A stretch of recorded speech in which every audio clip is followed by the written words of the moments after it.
Hello বন্ধুরা, আজ আমি আপনাদের বলছি যে আমি একজন নগ্ন দেবতা নই। একটি খুব সুন্দর গল্প। অনেক দিন আগে মুম্বাইয়ের এক জায়গায় গোপাল নামের এক গরিব চা বিক্রেতার একটি ছোট চায়ের দোকান ছিল। যাই হোক, গোপাল খুব ভালো এবং সৎ মানুষ ছিলেন, কিন্তু অনেক বছর ধরে একটি চা স্টল চালাচ্ছিলেন। কিন্তু তিনি তার কাজ থেকে সম্পূর্ণভাবে সংসার চালাতে পারতেন। এ কারণে আমি আমার খরচ মেটাতে পেরেছি। বিরক্ত হয়ে সে ভগবানের পূজা করাও বন্ধ করে দেয়। অথচ তার চায়ের দোকান ছিল মন্দিরের সামনেই। প্রতিদিন তার দোকানে গোপালের একটি ছেলে ও মেয়ে তাকে সাহায্য করতে আসতো, এবং গোপাল মনের দিক থেকে এতটাই ভালো ছিল যে সে তা রেখেছিল। তার দোকানে প্রতিদিন কুকুর বিড়াল আসতো। শুধু তাই নয়, তিনি মন্দিরের বাইরে বসে থাকা গরিব মহিলাদের দুধ দিতেন, কিন্তু কখনো মন্দিরের বাইরে বসে থাকা গরিব মহিলাদের বিনামূল্যে চা রুটি দিতেন না। মন্দিরের দিকে সে কোনো পাত্তাই দিল না। তারপর একদিন সে বৃদ্ধ দরিদ্র মহিলা গোপালকে জিজ্ঞেস করে বলল, গোপাল ছেলে, তুমি প্রতিদিন সকাল সন্ধ্যা আমাকে চা রুটি দিতে এই মন্দিরের বাইরে আসো, কিন্তু আজ পর্যন্ত দাওনি। এই মন্দিরের দিকে তুমি কোনো মনোযোগ দিও না। এই মন্দিরের আগে তুমি তাকে নমস্কার করো না কেন? তুমি কি সেই ভগবানকে বিশ্বাস করো? গোপালকে কি বলল? তখন গোপাল ভেজা চোখে বলল, সে সেই দরিদ্র বৃদ্ধাকে বলল, মা, এই পৃথিবীতে কোনো ভগবান নেই, সেই সব ফালতু কথা। আগে আমিও ঈশ্বরকে খুব গভীরভাবে বিশ্বাস করতাম এবং প্রতিদিন সকালবেলা মনে মনে তার পুজো করতাম, কিন্তু আমি জানি না আমার ইবাদিত সম্পর্কে আমার মধ্যে কি অভাব ছিল যে আমাকে কাজে কোনো অগ্রগতি হয়নি, এবং অনেকের কাছে আমার চায়ের জন্য উধার টাকা রয়েছে এবং তারা আমার টাকা দেওয়ার বিষয়ে কোনো খেয়ালই করছে না।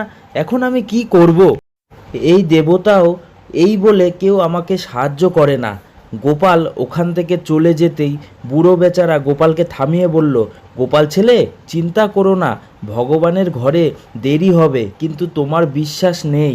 ঈশ্বর এবং তার ভালোবাসায় আপনি অবশ্যই পূজা করা বন্ধ করেছেন, তবে আপনি সর্বদা মানুষ এবং অনেক প্রাণীর অনেক সেবা করেছেন, এবং সেই কারণেই একদিন ঈশ্বর আপনার প্রয়োজন হবে, এবং সেই দিন সেই দরিদ্র মহিলাদের কথা শুনলেই সব কিছু ঠিক হয়ে যাবে। গোপাল ভগবানের প্রতি রাগান্বিত হয়ে তাকে বললেন, সেই মন্দিরের প্রার্থনা করতে গিয়ে তিনি বলেন, হে ভগবান, গোপাল একজন নেতা, তিনি আপনাকে বিশ্বাস করেন না, কিন্তু তিনি সর্বদা আপনার নির্দেশিত পথে চলেন। তাই প্রভু, আর দোকান বন্ধ করে দাও, না হলে গোপালের নিজের পরিশ্রমের সাথে সাথে তার আস্থা একেবারেই নষ্ট হয়ে যাবে সর্বোপরি। এই পৃথিবীতে কোনো ঈশ্বর নেই, এবং যদি ঈশ্বর থাকে তবে আমি তখনই তাকে বিশ্বাস করব যখন তিনি আমার চায়ের দোকানটি বন্ধ হওয়ার হাত থেকে রক্ষা করবেন, কারণ আগামী মাসেই আমি দোকানটি বন্ধ করে চিরদিনের জন্য আমার গ্রামে চলে যাব, কারণ মা এখন আমার কাছে কাজ করার টাকা বাকি আছে।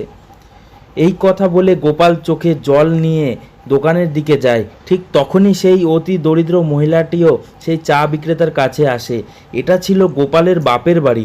এখন বাধ্য হয়ে সেখান থেকে চলে যেতে হলো, এবং দোকানটা সরাতে গিয়ে গোপালের চোখে জল আসতে লাগলো।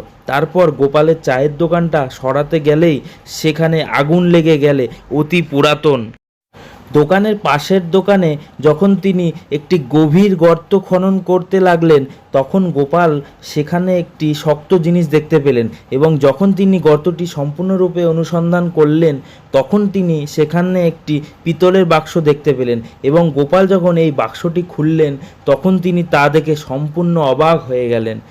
এই অসাধারণ গল্প আপনারা যদি দেখতে চান তাহলে